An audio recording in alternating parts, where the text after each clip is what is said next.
मार्बु दोलखाको उत्तरी क्षेत्रमा अवस्थित हिमाली गाउँ हो। गौरीशङ्कर गाउँपालिका वडा नम्बर 7 स्थित यो गाउँ प्रकृति, संस्कृति र जैविक विविधताले भरिपूर्ण छ। कुल 540 घरधुरी रहेको यस वडामा गोमटा, हुप्ची, भस्मे, मार्बु, टोकदिङ, सिकपासोर, खानीगाउँ र कोप्लाङ लगायतका बस्तीहरू रहेका छन्। यी बस्तीहरूमा फरक फरक जातीय समुदायको बसोबास छ भने आफ्नै पहिचान झल्कने धर्म संस्कृतिहरू चलिआएका छन्। मार्बुको पूर्वमा रामेछाप, पश्चिममा गौरीशङ्कर 8 खारे, उत्तरमा गौरीशङ्कर 9 र दक्षिणमा गौरीशङ्कर 6 चङ्खु पर्दछ। करिब 2500 जनसङ्ख्या रहेको यस वडामा शेर्पा जातिको बाहुल्यता रहेको छ। त्यसै गरी तमाङ, गुरुङ, नेवार, मगर, ब्राह्मण, क्षेत्री, भुजेल, दलित आदि जातिको समेत बसोबास रहेको छ। करिब 142 वर्ग किलोमिटर क्षेत्रफलमा फैलिएको यो वडाको अधिकांश भूभाग हिमाली क्षेत्रमा पर्दछ। यहाँको मुख्य पेसा कृषि हो। यहाँ चौरी, भेडा, बाख्रा, गाई, भैँसी पाल्ने गरिन्छ भने गहुँ, मकै, कोदो, आलु, फापर, जौ, उवा लगायतका अन्न बाली र किवी फल समेत उत्पादन हुने गर्दछ। छोकुम उपत्यका जस्ता पर्यटकीय केन्द्र र 5000 मिटर भन्दा अग्ला Pathibhara pick, च्युकुन्जे pick, ककशेरमा pick, रामडुङ pick जस्ता हिमालहरू मार्बुको सौन्दर्य बनेर रहेका छन्। मार्बुको प्राकृतिक भूमिमा रेडपाण्डा, हिमचितुवा, हिमाली भालु, घोरल, झारल, कस्तुरी, मृग जस्ता जनावरहरूको विचरणले पर्यटकहरूलाई आकर्षण गर्ने गरेका छन्। यो सँगै चिराइतो, पाँचौले, जटामसी, यार्सागुम्बा जस्ता जडीबुटीको संरक्षण र उचित उपयोगले मार्बुको आर्थिक विकासमा समेत उल्लेख्य टेवा पुगेको छ।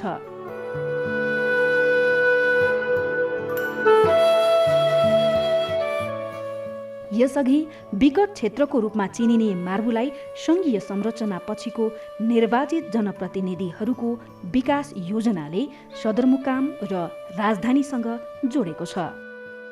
दोलखा सदरमुकाम चरीकोट, सिङ्गटी भोरले हुँदै मार्बुसम्म सडक सञ्जाल जोडिएको छ।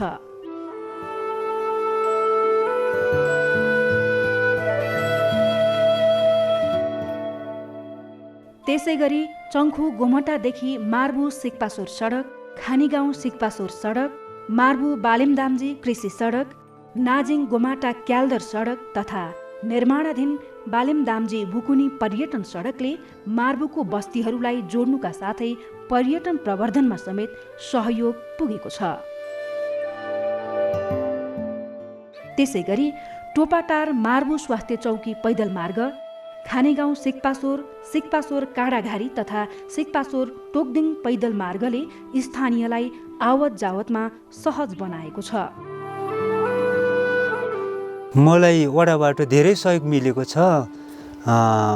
बेला बेलामा म बातको दीर्घ रोगी हो, अनि औषधि उपलब्ध गराइदिनु भएको छ। अनि विशेष गरेर मेरो श्रीमतीको लागि आय स्रोत नभएको कारणले 2वटा तरकारीको प्लास्टिक टनल उपलब्ध गराइदिनु भयो। अनि खानेपानीको 1 बन्डिल पाइप, अनि त्यस पछाडि विभिन्न सल्लाह उत्साहहरू दिनुहुन्छ। अनि मैले जे जति मागेको छ त्यो सबै कुरा पुरा गर्नुभएको छ। बिहान बेलुका नुन तेल छाक टार्नको लागि सजिलो भइरहेको छ। अनि एकचोटि अपाङ्ग संस्थाबाट पनि कुखुरा पालनको लागि पनि उद्यमशीलको लागि 10,000 उपलब्ध गराइदिनु भयो। अनि एकचोटि स्वास्थ्य चौकीबाट औषधि खानुको लागि नगद पैसा 20,000 उपलब्ध गराइदिनु भयो।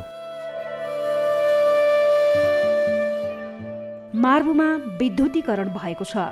त्यसै गरी एउटा स्वास्थ्य चौकी र 2वटा गाउँघर क्लिनिक रहेका छन्। स्थानीयले सकेसम्म सहज ढङ्गले आफ्नै ओडाबाट स्वास्थ्य सेवा पाउन सकुन् भन्ने उद्देश्यका साथ ओडा कार्यालयले औषधि खरिद, स्वास्थ्य संस्थाको भौतिक विकास, प्रविधिको उपयोग जस्ता कुरामा समेत सहयोग गर्दै आएको छ। यहाँ एउटा माध्यमिक विद्यालय, 3वटा प्राथमिक विद्यालय र एउटा बाल विकास केन्द्र रहेका छन्। ओडाले शैक्षिक विकासको लागि विद्यालयहरूमा अङ्ग्रेजी माध्यमबाट पढाइ सञ्चालन गर्न र उत्कृष्ट विद्यार्थीहरूलाई छात्रवृत्ति प्रदान गर्न सहयोग गर्दै आएको छ। पहिला चाहिँ नि हाम्रो शिक्षा कार्यालय चाहिँ चरिकोटसम्म धाउनुपर्ने अवस्था थियो भने पालिका स्तरमा शिक्षा शाखा भयो, सो अन्तर्गतै चाहिँ फेरि वडामा चाहिँ शिक्षा समिति गठन भयो। त्यो शिक्षा समिति मार्फत वडा शिक्षा समिति मार्फत नै विभिन्न योजनाहरू बनाएर शिक्षा क्षेत्रको चाहिँमा सुधारका लागि कार्यान्वयन भइरहेको छ। त्यसमध्येमा वडा कार्यालयको तर्फबाट पहिलो प्रायोरिटी यहाँ यस हिमवर्ती माविलाई कक्षा 12सम्म पढाउनको लागि त्यो प्रमोट गर्ने काममा सपोर्ट गर्नुभयो। अहिले 12सम्म चलिरहेको छ। दोस्रो, यहाँ यस वडाका 4वटा स्कुलमा चाहिँ दरबन्दी सिर्जना, वडाका कार्यालय तर्फबाट दरबन्दी सिर्जना गरेर अङ्ग्रेजी माध्यमको पढाइलाई अलिकति आकर्षित गर्ने काममा उहाँले जोड दिनुभयो र विद्यालयमा भौतिक निर्माणको लागि पनि आर्थिक अनुदानहरू दिइरहनु भयो। अर्को कुरा, महत्त्वपूर्ण कार्यक्रम चाहिँ एससी उत्तीर्ण विद्यार्थीहरूलाई माथिल्लो कक्षामा पढ्न प्रोत्साहन होस् भन्नको लागि वर्षै बिची अहिले 5औं वर्ष रनिङ हुँदैछौँ। हामीले 4 वर्ष चाहिँ छात्रवृत्ति बाँडिसकेको छौँ। अब 5औं वर्षको चाहिँ अब यसपालि छात्रवृत्ति वितरण गर्ने कार्यक्रममा छौँ। उहाँले वार्षिक रूपमा बजेट छुटाएर यो काम गरिएको छ। त्यसको अतिरिक्त हामीले एउटा बाल विकास केन्द्र, अलिकति बच्चा अप्ठ्यारो पर्ने हुने अर्को ठाउँमा एउटा बाल विकास केन्द्र पनि स्थापना गरेको छौँ र यिनै कामहरू गरेर र मूलभूत रूपमा विद्यालयले चाहिँ नि वडा कार्यालय स्थापित, वडा निर्वाचित भइसकेपछि आर्थिक रूपमा कठिनाइ महसुस गरेको छैन र हरेक कुरामा वडा कार्यालय शिक्षाको साथमा छ अथवा वडा कार्यालयको पहिलो प्रायोरिटी शिक्षा भएको हामीले अनुभूति गरेको छौँ।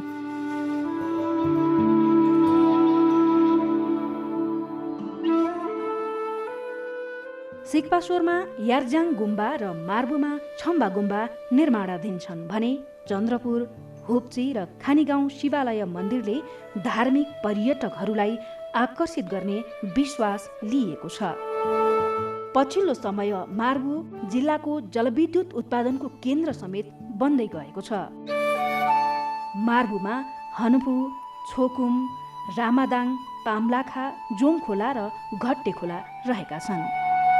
यी खोलाहरूमा ग्रिन लाइफ हाइड्रो पावर कम्पनीको 40 मेगावाटको खानीखोला 1, सासा हाइड्रो पावर कम्पनीको 30 मेगावाटको खानीखोला 2 जलविद्युत आयोजना निर्माणाधीन अवस्थामा छन्। त्यसै गरी 5 मेगावाटको घट्टे खोला जलविद्युत आयोजनाबाट विद्युत उत्पादन भइसकेको छ भने 6.2 मेगावाटको मध्य लोवर खानीखोला हाइड्रो पावर र 2.7 मेगावाटको अप्पर घट्टे खोला हाइड्रो पावर सर्वेक्षणको चरणमा छ। हामी आइसकेपछि पहिलो फेसमा निर्माणलाई चाहिँ हामीले चाहिँ अहिले सबको पुनर्वासको हिसाबले गरेर हामीले त्यहाँबाट सुरु गऱ्यौँ।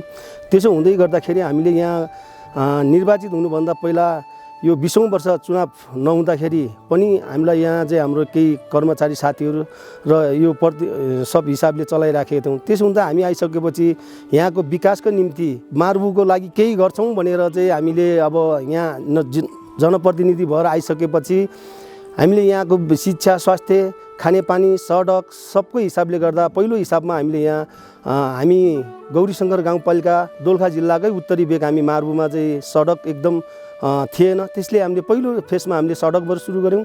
सडकबाट सुरु गर्दाखेरि हामीले ठ्याक्कै हामीले सुरी चङ्खु मार्बु हुँदै यहाँदेखि हामीले सिक्पासोर र तल्लो साइडबाट हामीले तल गर्दाखेरि हामी गुडिम्पी भरले हुँदैखेरि हामीले एउटा अहिले हामीले ग्रामीण सडकको हिसाबले होस् हामीले सडक चाहिँ प्रत्येक टोलमा पुऱ्याएका छौँ। त्यस हिसाबले गर्दाखेरि सडकको पचमा हामीले खानीगाउँ सिक्पासोर सडक खोलेका छौँ। हामी जनप्रतिनिधि आइसकेपछि हामीले चङ्खु हुँदै हामीले यता चाहिँ मार्बुको सडकहरूमा हामीले धेरै सडकहरू चाहिँ हामीले निर्माण गरेका छौँ। त्यस हिसाबले हामीले कृषिको लागि हामीले यहाँदेखि माथि 6.5 किलोमिटर कृषिको लागि पनि आलु खेतीको लागि हामीले सडककै पहुँच पुऱ्याएको छौँ। त्यसभन्दा माथि पनि पर्यटनको हिसाबले हामीले माथि 2 थुम्की बुकिनी जाने सडकको लागि पनि हामीले 6 किलोमिटर खनेको छौँ। त्यसो गर्दाखेरि सडकमा हामीले पहिलो प्राथमिकता सडकलाई यसरी दियौँ भने दोस्रोमा हामीले शिक्षालाई दियौँ। पहिला पनि निरन्तर चलिरहेको शिक्षाहरू थियौँ, त्यहीभन्दा पनि भूकम्पले तसनस बनाएको भवनहरूको लागि हामीले पहल गर्ने निर्णय गऱ्यौँ। त्यसो हुँदाखेरि अनि भौतिक निर्माणको लागि हामीले एउटा मावि र 3टा प्राविको भवनहरू सबै निर्माण गरिसकेका छौँ।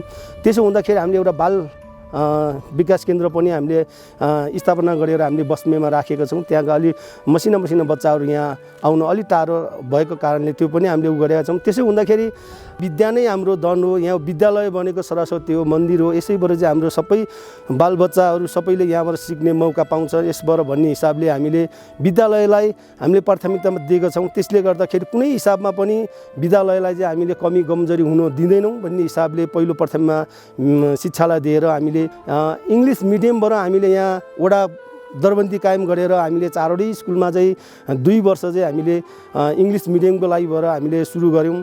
त्यसो हुँदाखेरि हामीले वडाबाटै दरबन्दी कायम गरेर हामीले यसमा सरस्वती प्रावि र हिमवर्ती माविमा हामीले सम्पोटा लिपि यहाँ चाहिँ जाति भाषाभाषी सबैको हिसाबले यहाँ चाहिँ यो हाम्रो बुद्धिस्टहरूको अलिकति बहुल्यता भएको हिसाबले हामीले सम्पोटा लिपि पनि हामीले यहाँ सुरु गऱ्यौँ। वडाबाट दरबन्दी कायम गरेर सुरु गरेका छौँ। +2 चाहिन्छ अथवा 12सम्म खोल्नुपर्छ भन्ने हिसाबले हामीले त्यसलाई सुरुवात गरेर हामीले त्यसलाई पूर्णता दियौँ। अहिले 12सम्म पढाइरहेका छौँ। त्यसले गर्दाखेरि यहाँ पहिलाको विद्यार्थीहरू SLC दिएर बसेको विद्यार्थीहरू यहाँ यसो खोज्दाखेरि धेरै विद्यार्थीहरू पायौँ। त्यसले SLC पढिसकेपछि दोस्रो ठाउँ पढ्न नजानेको हिसाबले त्यसले हामीले छात्रवृत्ति प्रोत्साहन गऱ्यौँ। पहिलो वर्ष गौरीशङ्कर गाउँपालिकाले नै हामीलाई 3जनालाई छात्रवृत्ति हामीलाई सुरुवात गऱ्यौँ। 50,000 को दरले एउटा 3जनालाई दिएपछि हामीले दोस्रो वर्षदेखि चौथो वर्षसम्म हामीले रेगुलर वडाबाट नै बजेट छुटाएर हामीले छात्रवृत्ति प्रोत्साहनको लागि सबै बिल भरपाई लिएपछि हामीले उहाँलाई छात्रवृत्ति ग्रेडिङको आधारमा दिने गरेर हामीले त्यसो गरेका छौँ। यस मार्बुमा चाहिँ हाम्रो अलिकति पहिलो प्राथमिकता आलु खेतीमा हाम्रो यहाँ अलिक माथिल्लो बेग्यमा चाहिँ आलु खेती हुने भएको हुनाले हामीले आलुलाई वडाबाट पनि हामीले अनुदान गरेर केही हामीले योभन्दा अघिल्लो साल मात्रै 117 जनालाई चाहिँ हामीले बिउहरूको लागि केही प्रोत्साहनको लागि हामीले त्यसरी भनेका थियौँ। र हामीलाई ज्ञान केन्द्र रामेछापबाट ज्ञान केन्द्रबाट पनि हामीलाई लगभग अनुदानको लागि 50% अनुदानको लागि हामीलाई 13 लाख रुपियाँ दिएका थियौँ आलुबाट। त्यस हिसाबले नै हामीले यहाँ धेरै चिजहरू र कृषि गर्नको लागि हामीले यहाँ हात्ती ट्र्याक्टरहरूदेखि लिएर हामीले सबै यहाँ वितरण गरेका छौँ। सङ्घ संस्थालाई दिएका छौँ र खानेपानीको लागि हामीले यहाँको लागि खानेपानीको लागि कुनै ठाउँमा पनि त्यस्तो अभाव नभएको कारणले अलिकति एक धारा हामीले हुप्चीबाट सुरु गरेका छौँ। र हुप्चीमा हाम्रो एउटा साबीको एउटा टोल छ, त्यसमा चाहिँ दलित बस्तीसँग हाम्रो वडाको पैसा पनि म्याचिङ गरेर हामीले त्यहाँ 6-7 लाख रुपियाँ लगाएर एक धारा हामीले हुप्चीबाट सुरु गरेका छौँ। निर्वाचित भएर आउँदाखेरि हाम्रो यहाँ बर्थिङ सेन्टर थिएन। हामीले त्यो बर्थिङ सेन्टर नहुँदाखेरि हामीले बर्थिङ सेन्टर सुरु गऱ्यौँ। सरकारको नर्म्स अनुसारले पाउने दबाई मुला बाहेक हामीले त्यसलाई नपुग्ने औषधिहरू पनि किन्नलाई हामीले वडाबाट वर्षिनी 1 लाख हिसाबले केही किनमेल गर्नलाई त्यहाँ कुनै आवश्यकताको अनुसारले सामग्री किन्नको लागि हामीले स्वास्थ्यलाई पनि हामीले पहिलो प्राथमिकता राखेर हामीले त्यसरी काम गरेका छौँ। स्वास्थ्यको भवन अहिले भन्दैछौँ, तर स्वास्थ्यको भवन भन्नलाई पनि हामीले वडा कार्यालयबाट नै 9 लाख गरेर जग्गा खरिद गरी स्वास्थ्यको लागि अहिले निर्माण हुँदैछ।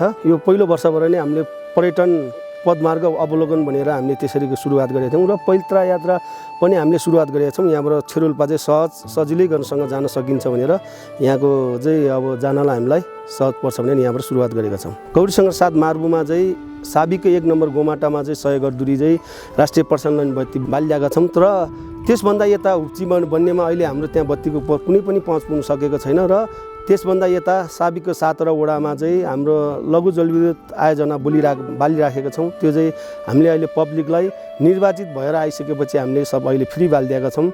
राष्ट्रिय प्रसारण लाइनलाई हामीले वडाबडी नै बाल्ने भन्ने हिसाबले हामीले पहल कदमी गरिरहेका छौँ र त्यसको लागि हामीले प्राधिकरणमा गएर हामीले डेलिगेसनसम्म गएर हामीले चाहिँ केही चिठी यहाँको वडाको माइटिङ सुद्धा हामीले पेश गरेका छौँ।